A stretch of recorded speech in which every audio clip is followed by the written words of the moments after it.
నిన్న జరిగినటువంటి ఏదైతే రెండు రాష్ట్రాల ముఖ్యమంత్రులు అధికారులు ఇరిగేషన్కి సంబంధించినటువంటి అధికారులు మన కేంద్ర జలశక్తి మంత్రివర్యులు సిఆర్ పాటిల్ గారు వీరందరి మధ్యలో జరిగింది మెయిన్గా అసలు నిన్న రేవంత్ రెడ్డి గారు ఆ మీటింగ్కి వెళ్ళి బయటకు వచ్చినాక ప్రెస్లో మాట్లాడిన మాట ఏంటిదంటే అసలు గోదావరి బనకచర్ల ప్రాజెక్టు మీద అసలు చర్చనే జరగలేదు. వాళ్ళు ప్రాజెక్ట్ కడతామని అనలేదు. వాళ్ళు అడగనప్పుడు మేము కడతాం, మేము దానికి పర్మిషన్ ఎట్లా ఇస్తామని మాట్లాడారు. సో నేను ఏం చూపించదలుచుకున్నానంటే this is the agenda copy. ఇది నిన్న మీటింగ్కి కేంద్ర ప్రభుత్వం అజెండా కాపీలో ఫస్ట్ పాయింట్ నంబర్ 1 ఇక్కడ బాక్స్లో హైలైట్ చేసి ఉంది. ఇందులో క్రిస్టల్ క్లియర్గా బనకచర్ల గోదావరి బనకచర్ల లింక్ ప్రాజెక్ట్ అనేది అజెండా నంబర్ 1గా ఉన్నటువంటి అజెండా ఇది నిన్న జరిగిన మీటింగ్కి. సో ఆంధ్రప్రదేశ్ సబ్మిట్ చేసిన అజెండాలో ఫస్ట్ పాయింట్ అజెండానే అది. కానీ వాళ్ళు క్లియర్గా చెప్పారు, మీరు చెప్తున్నట్టుగా. నేను చెప్తాను. అయితే అజెండాలో ఉంది గోదావరి బనకచర్ల గురించి చర్చ జరిగేది ఉంది అని చెప్పి. వీరు మీటింగ్కి వెళ్ళే ముందు రోజు అంటే మొన్న మాట్లాడిన మాట ఏంటిదంటే రేవంత్ రెడ్డి గారు సీఎంఓ ఆఫీస్ నుంచి చాలా పత్రికలకు వారు ఇచ్చిన లీక్ ఏంటిదంటే తెలంగాణ ఎట్టి పరిస్థితుల్లో బనకచర్ల మీద ఒకవేళ చర్చ జరిగేది ఉంటే మేము వెళ్ళము ఆ మీటింగ్కి అని చెప్పి ఒక లీక్ ఇచ్చి ప్రముఖ పత్రికల్లో, ఇది జాతీయ పత్రిక హిందూలో కూడా వచ్చేటట్టు వాళ్ళు వార్త వేయించుకున్నారు మొన్న మీటింగ్కి ముందు రోజు. సో అజెండాలు వచ్చింది, వారు వెళ్ళమని మాట్లాడినారు. నిన్న మీటింగ్కి వెళ్ళినారు. మీటింగ్కి వెళ్ళి బయటకు వచ్చినాక ఆంధ్రప్రదేశ్ ఇరిగేషన్ మంత్రి గారు నిమ్మల రామనాయుడు గారు వారు క్రిస్టల్ క్లియర్గా ప్రెస్ ముందుకు వచ్చి వారు చెప్పింది. వారు ఏం చెప్పినారు, ప్రాజెక్టు బనకచర్ల ప్రాజెక్టు గురించి చర్చ జరిగింది, మేము కమిటీ వేయడానికి ఒప్పుకుందాము, ఈ కమిటీ మాకు ఇచ్చిన రిపోర్ట్ ప్రకారం తదుపరి చర్యలు ఉంటే ముందుకెళ్తామని చెప్పి వారు ప్రెస్ని ఉద్దేశించి వాళ్ళు మాట్లాడినారు. పత్రికల్లో కూడా ఆ స్టేట్మెంట్ వచ్చింది. నేను ప్రేక్షకులకు వారు మాట్లాడిన వీడియో కూడా ఒక 30 సెకండ్స్ వీడియో ఉంది, అది కూడా చూపిస్తాను. వారి అఫీషియల్ ట్విట్టర్ హ్యాండిల్లో పోస్ట్ చేసినటువంటి ట్వీట్ ఇది. ఇక్కడ మీరు చూస్తే క్లియర్గా చెప్పినారు గోదావరి బనకచర్ల పోలవరం బనకచర్ల ప్రాజెక్ట్ మీద చర్చ జరిగింది, కమిటీ ఏర్పాటుకు ఇరు రాష్ట్రాల ముఖ్యమంత్రులు ఇరిగేషన్ అధికారులు అందరూ మన జాతీయ సెంట్రల్ గవర్నమెంట్లో ఉన్నటువంటి జాతీయ మన యూనియన్ మినిస్టర్ సిఆర్ పాటిల్ గారు అందరు కలిసి ఒప్పుకున్నటువంటి మీటింగ్ ఇది అని. కానీ రేవంత్ రెడ్డి గారి స్టేట్మెంట్ ఏముంటుంది, అసలు బనకచర్ల మీద ప్రాజెక్ట్ మీద చర్చనే జరగలేదు అంటే తెలంగాణ ప్రజలు ఎట్లా కనబడుతున్నారు వీరికి మీటింగ్ అయిపోయిన తర్వాత కూడా మళ్ళీ అదే మాట అయిపోయినాక. అయితే ఇందులో ఒకటి గమ్మత్తైన విషయం ఏంటిదంటే రేవంత్ రెడ్డి గారికి బహుశా తెలియదేమో, ఒక పక్క పత్రికల్లో వచ్చింది, ఒక పక్క ఆంధ్రప్రదేశ్ మంత్రి గారు వారు వచ్చి చెప్పినారు చర్చ జరిగింది, కమిటీ ఏర్పాటుకు మేము ఒప్పుకున్నామని. ఇవాళ పొద్దున ఆల్ ఇండియా రేడియో ప్రసార భారతిలో వారు క్లియర్గా దీని గురించి మాట్లాడడం జరిగింది. ఇది Prasar Bharati all India radio ఇవాళ మార్నింగ్ 17th జూలై వచ్చినటువంటి వార్త. The Centre has decided to constitute a high-level technical committee to examine concerns around the Polavaram Bankacherla link project and other pending interstate water issues between Telangana and Andhra Pradesh.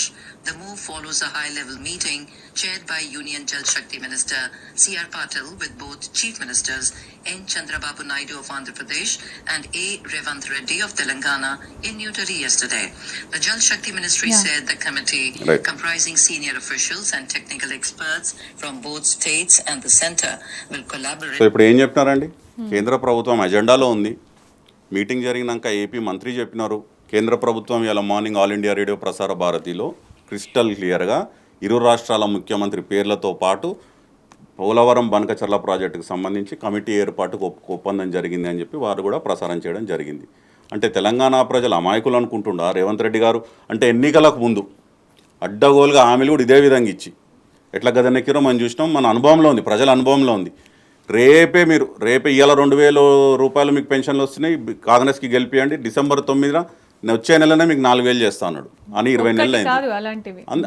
ఒక్కటి కాదు అంటే మహిళలకు వచ్చే నెలనే 2500 అన్నాడు, రైతులకు వచ్చే నెలనే 2 లక్షల రుణమాఫీ అన్నాడు, రైతులకు 15,000 రైతు బంధు అన్నాడు, కౌలు రైతులకు ఇస్తా అన్నాడు, రైతు కూలీలకు ఇస్తా అన్నాడు, విద్యార్థులకు మొదటి సంవత్సరంలో 2 లక్షల ఉద్యోగాలు అన్నాడు. ఇట్లా నోటికొచ్చిన హామీ అల్లా అడ్డగోలుగా ఎటు పడితట్టు మాట్లాడుకుంటూ పోయినరు. పాపం ప్రజలు కొద్దిగా విశ్వసించిర్రు, సరేలే ఏమో చేస్తాడేమో చూద్దాంలే అని చెప్పి ఓటేసిర్రు.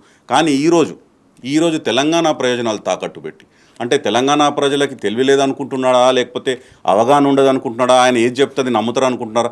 ఇంత క్లియర్గా వీడియో ఎవిడెన్స్లు ఉన్నాయి, ఇక్కడ వీడియో కూడా ఉంది. నేను ఒక నిమిషం అంటే ప్రేక్షకులకి జస్ట్ ఇప్పుడు ఆయన చెప్పిన మాటలు నమ్మే వాళ్ళు కూడా ఉంటారు కాబట్టి ఒక సెక్షన్ మిగతా వాళ్ళకు కూడా తెలియాల్సినటువంటి అవసరం ఉన్నది ఆయన మాట్లాడింది ఏంది అనేది.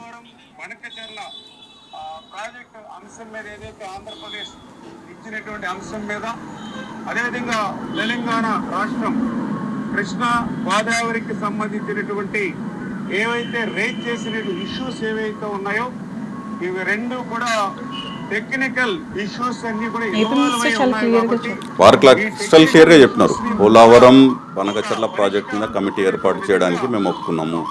వాళ్ళు బంకచర్ల గోదావరి బనకచర్ల వాళ్ళు కడతామని అడిగితే కదా మేము ఆపమని చెప్పడానికి. ఎజెండాలో వాళ్ళు కడతామన్న ప్రతిపాదననే చర్చకు రానప్పుడు ఆపమనే చర్చనే రాదు.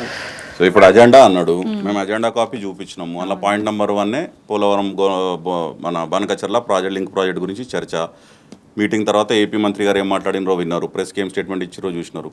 Prasar Bharati all India radio వాళ్ళు కూడా సెంట్రల్ గవర్నమెంట్కి సంబంధించినారు, వాళ్ళు కూడా చెప్పినారు క్రిస్టల్ క్లియర్గా. కాకపోతే ఇక్కడ మేము రేవంత్ రెడ్డి గారికి చెప్పేది ఏంటిదంటే, మీరు ఎన్నికలకు ముందు హామీలు ఇచ్చి ఎట్లయితే గద్దెనెక్కిరో అబద్ధాలాడి ఇంత ఏదో అది సక్సెస్ఫుల్ అయినాం కదా, అదే ఫార్ములాని తీసుకొని ముందుకు పోదాము. మా గురువు గారు అంటే రేవంత్ రెడ్డి గారి గత మూలాలు చూసుకుంటే మీరు వారే చెప్పినారు, ఏబీవీపీ భావజాలం ఉన్నప్పటి నుంచి విద్యార్థి సంఘంలో ఉన్నప్పటి నుంచి వారు పనిచేసినారు.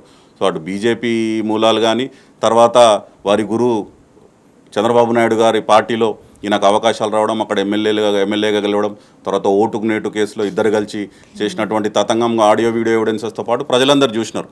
సో వీరికి వారికి ఏమనుబంధం ఉందో తెలియదు కానీ నిన్న ఒకటే అలాయ్ బలాయ్ చేసుకొని వాళ్ళ కళ్ళల్లో ఒకళ్ళ ఆనందం చూసుకొని ఈ ఒప్పందాలు చేసుకొని మాట్లాడుకొని బయటికి వచ్చి మాత్రం 4 కోట్ల మంది తెలంగాణ ప్రజలు ముఖ్యంగా రైతాంగాన్ని కడుపు కొట్టేటువంటి విషయాన్ని ఏదైతే వాళ్ళు దాచి ఉంచుతున్నారో ఇది ముమ్మాటికి బీఆర్ఎస్ పార్టీగా కేసీఆర్ గారి నాయకత్వంలో గత సంవత్సరం కూడా మీరు చూసినట్లయితే కృష్ణానది మీద ఉన్నటువంటి ప్రాజెక్టులను కూడా కేఆర్ఎంబీకి అప్పచెప్తామని ఒప్పుకొని వచ్చినటువంటి చాతగాని సన్నాసి దద్దమ్మ ప్రభుత్వం కాంగ్రెస్ ప్రభుత్వం. కేసీఆర్ గారు గర్జించి నల్లగొండలో సభ పెట్టి అట్లెట్లా మీరు అప్పచెప్తారు తెలంగాణ ప్రాజెక్టులకి, కృష్ణానది మీద ఉన్నటువంటి ప్రాజెక్టులు మీరు కేఆర్ఎంబీకి ఎట్లా అప్పచెప్తారు అని చెప్పి సభ పెడితే అప్పుడు నిద్రలేసి ఉరుక్కుంటూ పోయి తెలంగాణ మన అసెంబ్లీలో తీర్మానం పెట్టింది రేవంత్ రెడ్డి ప్రభుత్వం. ఇప్పుడు ఈ బనకచర్ల ప్రాజెక్టు గురించి కూడా పోయిన జూలైలో ప్రజలు కూడా గమనించాలి, పోయిన జూలైలో కరెక్ట్ 1 ఇయర్ ముందు ఇక్కడ ప్రజాభవన్కి చంద్రబాబు నాయుడు గారు రావడం, రేవంత్ రెడ్డి గారు ఇక్కడ చర్చలు చేయడం, ఇక్కడనే బీజం పడ్డది గత జూలైలో. దీని తర్వాత అక్టోబర్ నవంబర్ ప్రాంతంలో చంద్రబాబు నాయుడు గారి ప్రభుత్వం కేంద్ర ప్రభుత్వానికి డిపిఆర్లు సబ్మిట్ చేయడం బనకచర్ల ప్రాజెక్టు గురించి, తదనంతరం వారికి ప్రాజెక్టు కోసం డబ్బులు కావాలని చెప్పి అడగడం, రిక్వెస్ట్ చేయడం కేంద్ర ప్రభుత్వాన్ని, ఇవన్నీ జరిగినాక మళ్ళా మొన్న మార్చి ఏప్రిల్ వరకు బీఆర్ఎస్ పార్టీ తట్టిలేపి అసలు బనకచర్ల ప్రాజెక్ట్ ద్వారా తెలంగాణ రైతాంగానికి ఏం అన్యాయం జరుగుతుంది,